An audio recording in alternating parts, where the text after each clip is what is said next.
ছাত্র হিসেবে কিছু বলবে, দেখে বলো।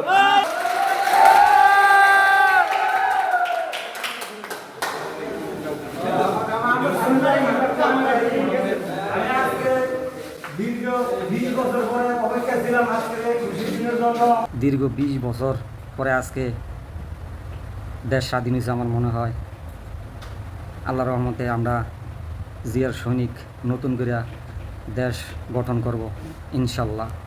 বিএনপি সার্ভাকশন এবং খেলাধুলার পক্ষ থেকে আজকে খুশির দিনে সবাইকে মিষ্টি বিতরণ করছি।